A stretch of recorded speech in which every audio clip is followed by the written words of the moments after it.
Bukan saranang gacchami, dhammam saranang gacchami, sangham saranang gacchami, tutiyanti buddham saranang gacchami.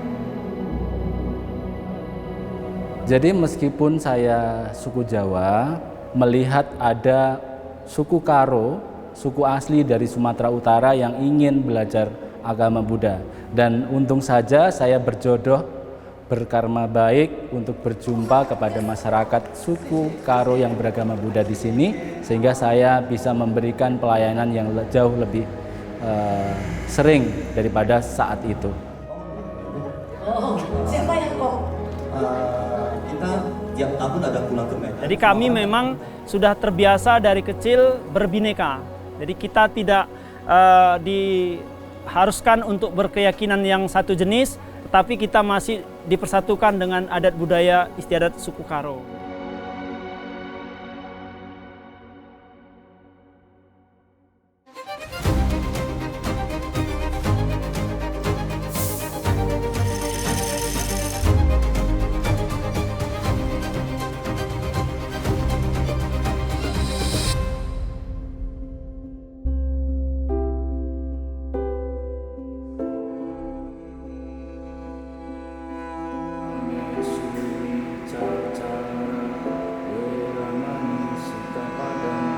Etnis Karo dikenal sebagai masyarakat religius yang berpegang teguh pada adat istiadat luhur. Meskipun mayoritas suku Karo menganut agama Kristen, Protestan, dan Katolik, dahulunya mereka menganut kepercayaan pemena, sebuah aliran kepercayaan animisme dinamisme, memuja roh leluhur dan mempercayai adanya Tuhan yang menciptakan segala sesuatu. Selain agama Kristen, masyarakat Karo juga menerima agama Hindu karena dianggap memiliki banyak kesamaan dengan pemena. Etnis Karo dikenal bersikap terbuka terhadap pengaruh luar, termasuk agama.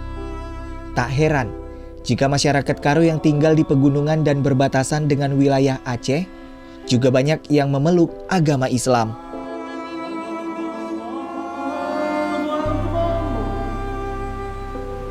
Selain agama Kristen, Islam, dan Hindu, masyarakat Karo juga menerima agama Buddha. Jika kebanyakan orang menganggap agama Buddha hanya dianut oleh mayoritas etnis Tionghoa dan India Tamil. 200 kepala keluarga etnis Karo di Kecamatan Salapian, Kabupaten Langkat, Sumatera Utara, menjadi fakta berkembangnya ajaran Buddha di Tanah Langkat. Dahulunya warga di sini menganut kepercayaan pemena. Perkembangan ajaran Buddha di wilayah ini tak lepas dari jasa dan peran penting Bante Jinadamo, seorang tokoh agama Buddha nasional asal Boyolali, Jawa Tengah, yang telah meninggalkan jejak sejarah penting di kalangan etnis Karo.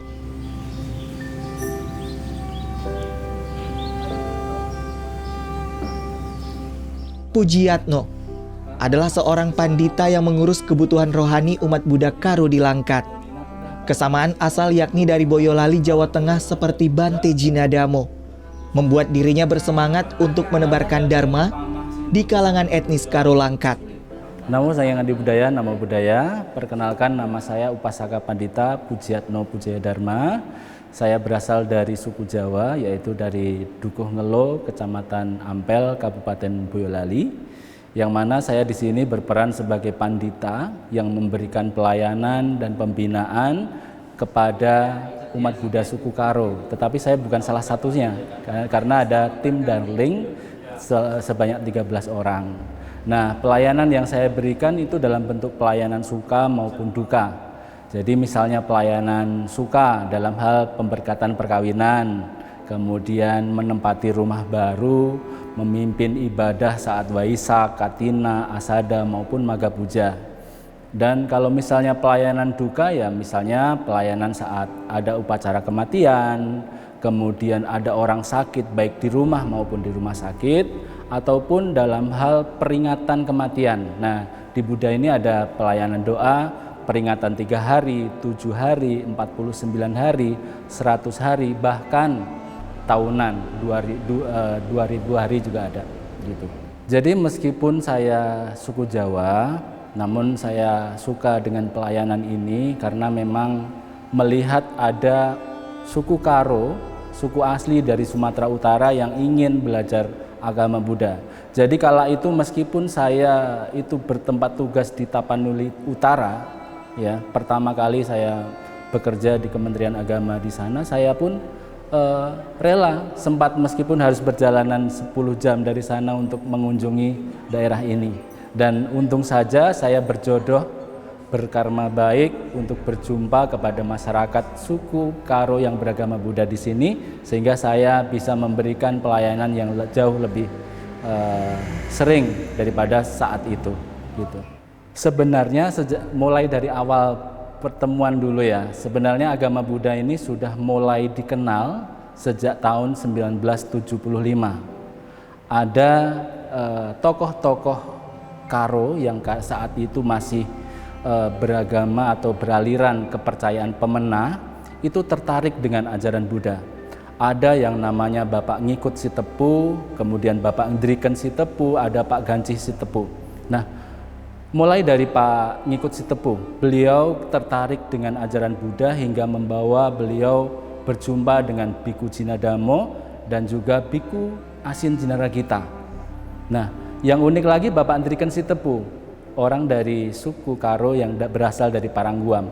Karena sakit yang tidak berujung sembuh, berobat kemana-mana tidak sembuh, disarankan oleh Bapak Ngikut Sitepu itu untuk berjumpa dengan Eyang, mana tahu sembuh. Nah, dalam hati Bapak Ndriken Sitepu dia bertekad, jika dia sembuh, dia akan mengikuti ajaran Buddha.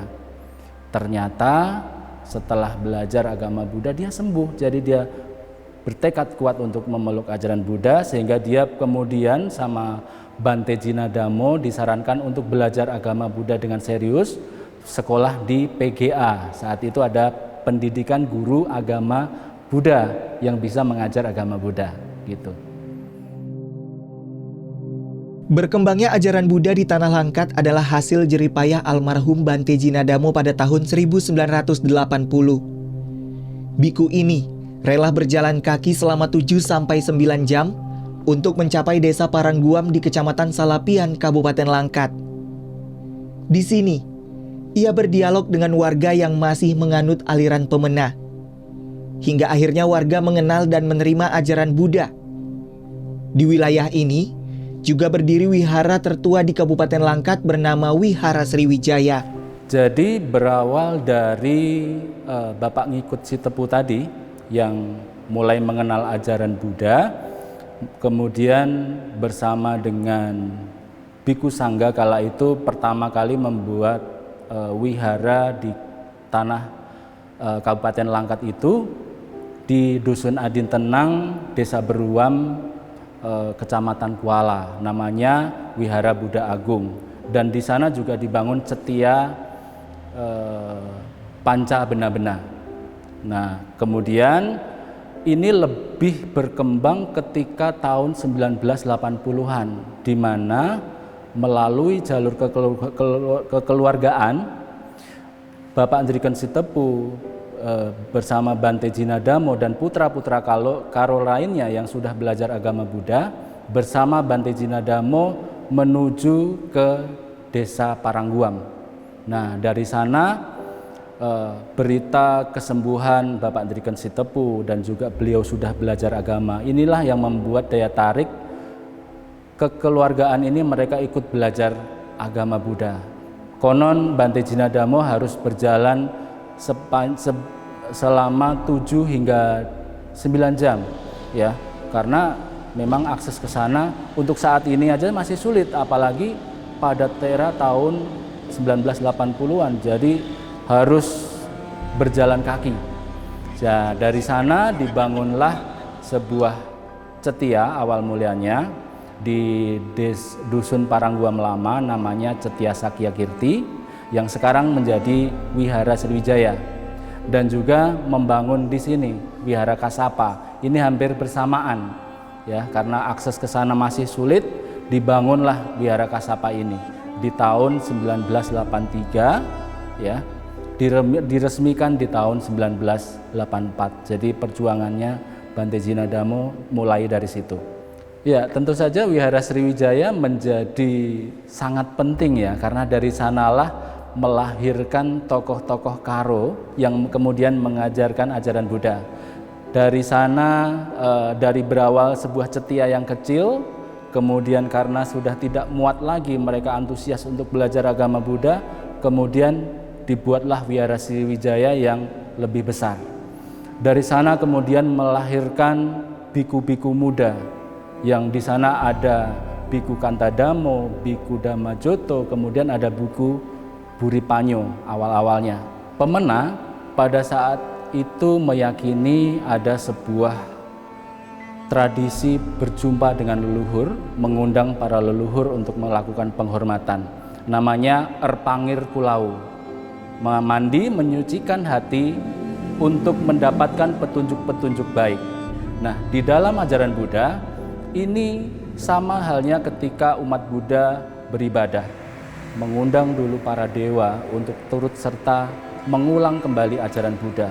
Untuk tidak membunuh, tidak menyakiti, tidak mencuri, tidak berasusila, kemudian tidak berkata dusta, dan tidak makan maupun minuman yang melemahkan kesadaran. Petunjuk-petunjuk itu terus diulang, sehingga ketika melihat simbol-simbol itu, melihat bunga misalnya, bunga itu simbol ketidakkekalan, bahwa kita harus menggunakan waktu dengan sebaik-baiknya. Ketika mau berbuat baik, jangan ditunda-tunda, karena usia kita tidak ada yang tahu. Seperti bunga, belum sempat mekar sudah layu. Nah, seperti juga hidup kita, bahkan dia bisa meninggal kapan saja, tidak harus menunggu tua. Melihat air, kita harus selalu menyucikan hati kita. Ya, kita harus berlatih meditasi, menenangkan hati. Jangan sampai muncul pikiran dan niat buruk setiap melakukan sesuatu. Nah, ketika melihat patung Buddha juga demikian, selalu ingat dengan ajaran Buddha. Ya, simbol-simbol itu selalu mengingatkan kita untuk selalu mengembangkan kebajikan. Nah, kemudian dupa demikian juga. Dupa ini pada masa dulu hingga sekarang ini memiliki nilai spiritual yang sangat tinggi untuk menghormati leluhur. Pada zaman dulu dupa digunakan untuk menghormati para raja yang datang karena memiliki nilai ekonomis yang tinggi. Nah, dupa ini juga sebagai simbol wewangian ketika orang melakukan perbuatan baik melalui pikiran, ucapan, dan perbuatan akan dikenang harum oleh masyarakat luas. Seperti itu.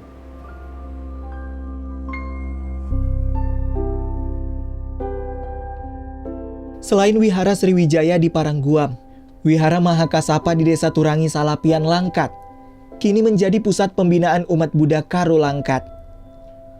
Lokasinya yang berada jauh dari keramaian dan suasana asri juga menjadikannya pusat meditasi bagi masyarakat umum.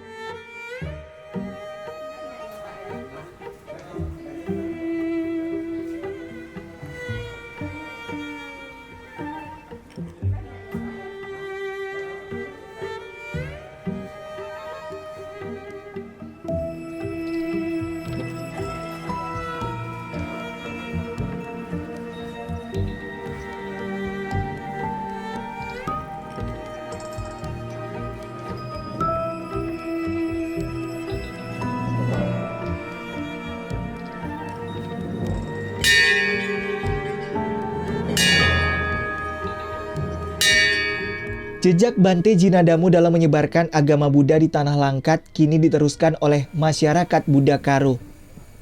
Sosok Biku Jinadamu menjadi panutan umat Buddha Karo dalam berbuat kebajikan. Saat ini sudah banyak biku-biku, guru, serta tokoh agama Buddha yang berasal dari suku Karo. Aprita Sitepu adalah generasi kedua dari tokoh komunitas Buddha Karo Langkat, bernama Diriken Sitepu, yang menjadi guru agama Buddha pertama dari suku Karo. Aprita Sitepu pun kini mengikuti jejak sang ayah dengan menjadi guru agama Buddha di salah satu sekolah di kota Binjai. Mejuah-juah manbantak rina, perkenalkan saya Aprita Sitepu. Saya adalah guru agama Buddha di perguruan Gajah Mada Binjai.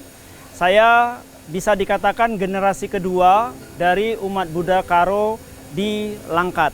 Ya, orang tua saya almarhum Ndiriken Setepu merupakan seorang guru agama Buddha yang bisa dikatakan guru pertama dari etnis Karo yang menjadi seorang ASN, pegawai negeri sipil. Jadi beliau merupakan orang yang merintis ataupun mengembangkan agama Buddha, membawa agama Buddha ke Kabupaten Langkat. Nah, hingga saat ini sudah cukup banyak etnis Karo yang menganut agama Buddha menjadi anggota sangga, menjadi biku, bikuni, dan juga sudah menjadi guru-guru agama Buddha, serta pejabat-pejabat di kementerian ataupun di bidang-bidang lain. Jadi beliau menganut ajaran Buddha itu sekitar awal 80-an, berawal dari kondisi beliau yang sakit dan tidak bisa bekerja keras, karena sebelum menjadi seorang guru beliau bertani. Nah, tapi karena kondisi kurang sehat, tidak boleh bekerja keras, akhirnya beliau belajar, ya, mengenal agama Buddha dari sepupu beliau, Pak Ngikut Setepu. Jadi dari beliaulah, dari Pak Ngikut Setepulah kemudian beliau berjumpa dengan Bante Jinadamo. Nah, dari sanalah kemudian beliau belajar mengenyam pendidikan guru agama Buddha PGAB dari Semaratungga cabang Medan. Begitu. Jadi sambil belajar, sambil juga mengajar.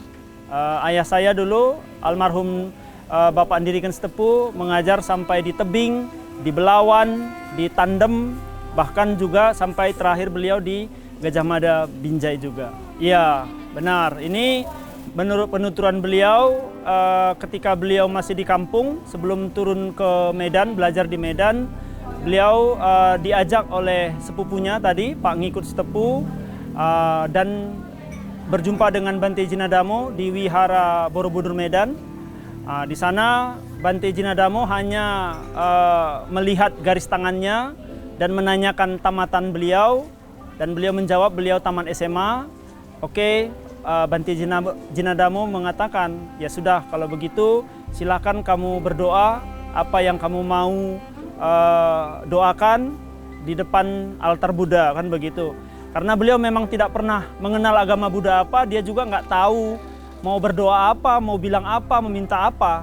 Dia cuman karena beliau kondisinya sedang sakit, dia hanya beraditana atau bernajar lah kita katakan, kalau nanti saya sembuh, saya akan menganut ajaran ini, agama ini, begitu. Jadi sambil beliau berobat, baik medis dan non medis, beliau juga sambil belajar, dan itulah kemudian menjadikan beliau seorang guru agama Buddha.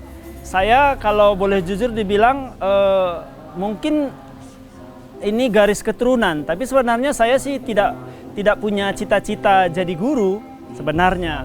Karena dulu waktu saya SMA justru saya pengen jadi polisi. Cuman karena satu dan lain hal cita-cita saya tidak terwujud. Kemudian bapak saya bilang, ya sudah, kamu jadi guru saja. Karena saya ya sudah, karena memang ini petunjuk, mungkin ini jalan hidup saya akhirnya menjadi guru sambil kuliah, sambil saya mengajar. Nah, jadi saya pertama sekali mengajar di sekolah yang bersamaan dengan bapak saya. Jadi beliau mendampingi saya selaku mentor dan selaku ayah. Jadi dia membimbing saya selain saya kuliah di Sekolah Tinggi Agama Buddha Bodhidharma Medan. Nah, jadi begitu sejarahnya, makanya saya kemudian menjadi seorang guru agama Buddha sudah 26 tahun sampai sekarang. Karo semua yang meneruskan perjuangan Eyang. Dan sekarang bahkan sudah ada 9 biku-biku muda yang meneruskan perjuangan Bante Jinadamo, ditambah dengan sarjana-sarjana agama Buddha maupun sarjana umum yang kemudian sudah ada yang menjabat sebagai pejabat pemerintah, kemudian ada yang menjadi guru, baik PNS maupun non-PNS, mengajarkan agama Buddha. Ya. Sama aku sama budaya aku